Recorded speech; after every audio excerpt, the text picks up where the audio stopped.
I know it feels much longer, but Donald Trump has actually only been back in power for 100 miserable days. And they are so miserable that an increasing number of prominent conservatives at Fox News and the Wall Street Journal are publicly calling out Trump for his many self inflicted political wounds.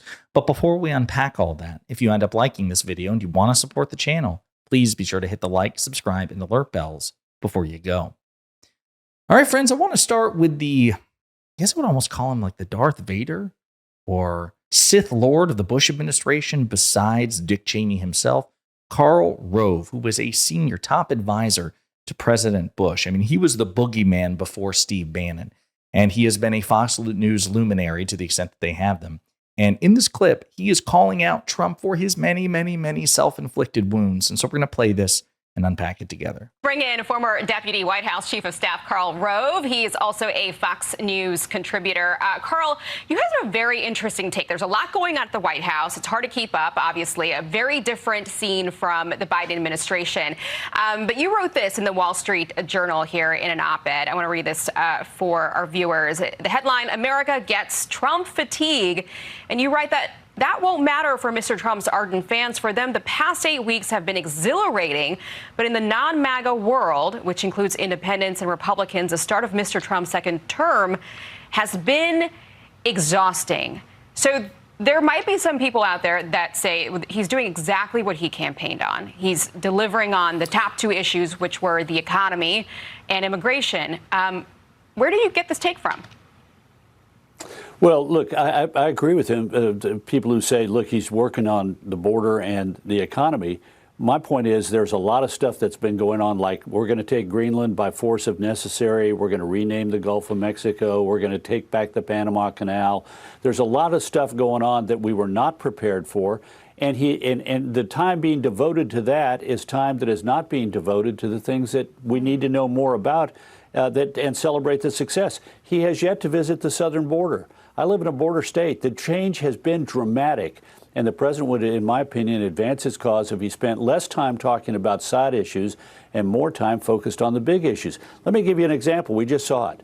The administration is in possession of a lot of information about this guy from Maryland who's now in El Salvador. And yet today was the first time the president addressed those things.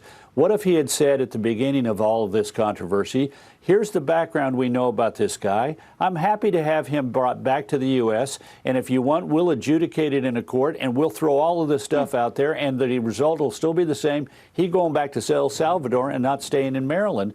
Instead, we've spent a week where this has been periodically popping up on the news and being an item of controversy. Solve the problem immediately, move on, and stay focused on the big things that people care about.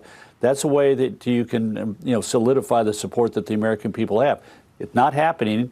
All this scatter has resulted in basically a 10-point shift against the president on the Real Clear Politics average of approve, disapprove, and I think it's part of it. People are getting exhausted. Yeah. So again, that's Karl Rove. Again, no commie Marxist. No, I'm sure Trump would call him a rhino. How dare you criticize me?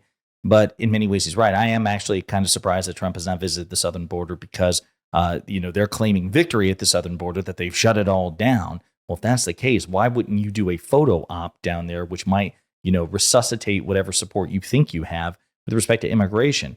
Well, let's take a look at Karl Rove's Wall Street Journal op-ed, which again doesn't include latest developments. This thing is nearly 10 days old, but I think so much of the criticism stands, even though Trump has gotten even more disastrous news in the intervening days. We aren't 100 days into Trump's second term, and many Americans are already exhausted. They've had way too much thrown at them.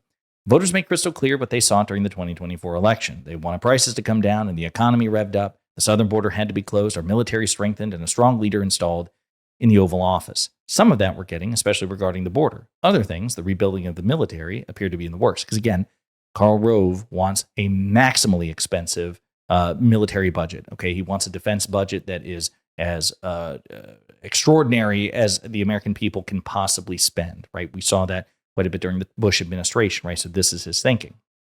It's interesting, too, because I've been assured by it was suggested by other progressives that the Trump administration will actually cut the DOD budget because they were looking to eliminate waste, fraud, and abuse. And reports indicate that there's a hell of a lot of that in the DOD budget.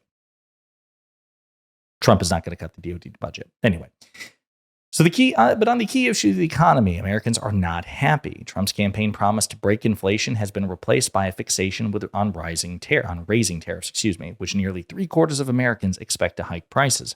We're also confused. Is the goal getting trading partners to lower their tariffs on U.S. goods and services, or replacing our income tax with high tariffs on foreign goods? It isn't only inflation and tariffs. Every week, the White House throws its weight behind a new issue that went largely or entirely unmentioned during the campaign. Rename the Gulf of Mexico, acquire Greenland, take back the Panama Canal, make Canada the 51st state. Americans find themselves asking, where did that come from? Message discipline has never been Trump's strength. He doesn't avoid drama. He relishes in creating it.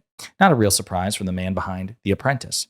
Trump seems to feel he's winning only if he dominates the coverage, sets the storyline, advances the narrative, and pulls a surprise or two.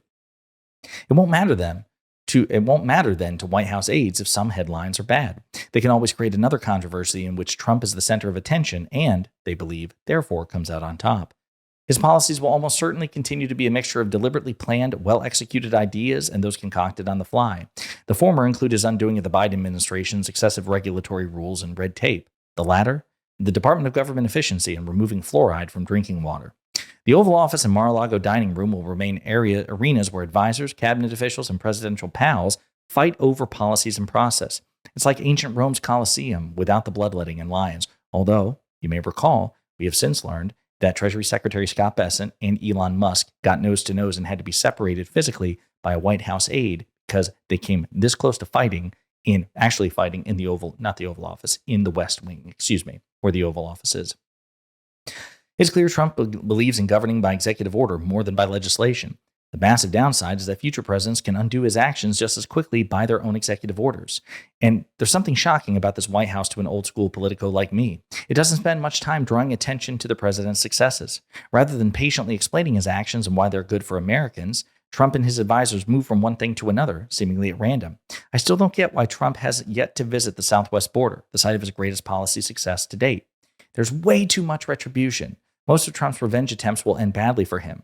Republicans could rue the day they set a new justification for retaliation from Democrats. And indeed, they should be concerned about that. Unfortunately, for we in the Democratic Party, we will never have a Democratic politician, or it's very unlikely we will have a Democratic politician who will bring a fraction of that sort of fire to our party, some of that same sort of energy, just to demonstrate the point that this is not a precedent you want to set.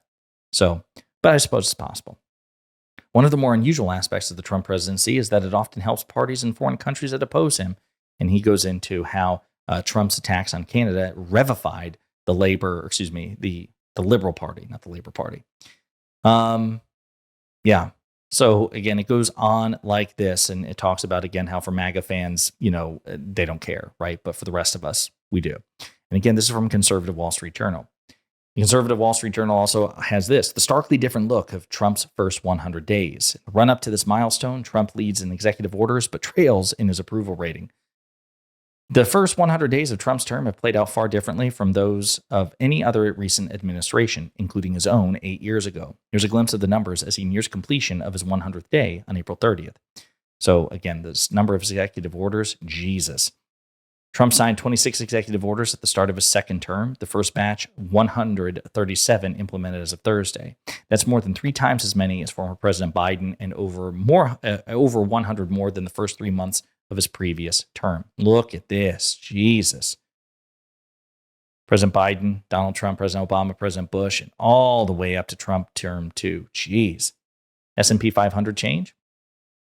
With Trump waging a trade war and clashing with the Federal Reserve chair, stock indices have declined since Trump took office. Stocks rallied after Trump appeared to soften on China tariffs and the Federal Reserve, but overall, the S&P 500 index is down 8.5% since Inauguration Day. During the first 100 days of President Bush and President Obama's administrations, the stock market declined sharply, driven by the bursting of the dot-com bubble in 2001 and the 2007-9 recession. The index rebounded in 2009 to finish President Obama's first 100 days in office. Approval rating. Trump has the second lowest approval rating for any post-World War II president, according to Gallup. Trump's rating from January through April averaged 45% and is slightly higher than the same period during his first term at 41%. The poll was conducted shortly after Trump announced widespread reciprocal tariffs on numerous countries in an event he referred to as Liberation Day. Hours after the tariffs went into effect, Trump announced a 90-day pause on the higher rates of countries while the White House considers bad actors except China. So imagine what this poll would look like now. Okay? And it goes on like this: federal employees, the border, Trump's tariffs. I mean, again, folks, overall, pretty bad news for Donald Trump. So much so that, again, conservative stalwarts at both Fox News and the Wall Street Journal are calling him out for it. It has been an abject disaster, and I know conservatives are bending over backwards to avoid describing it thusly, but it is true, which is why Trump's approval rating is where it is. So, again, you love to see it. You love to see any sort of pushback on Trump, particularly in arenas where Trump voters or Trump-curious voters like Fox News and the Wall Street Journal might reside. And hopefully it will make an impact as we head into next year's midterms, and disgruntled voters will reward the Democratic Party with, hopefully, I mean, at the very least, the House of Representatives majority. We need that back. But ideally, we'd get long shot odds and get the Senate back too, and mount some sort of meaningful check on this rogue president. But we'll see what happens. In the meantime, let me know what you think in the comments.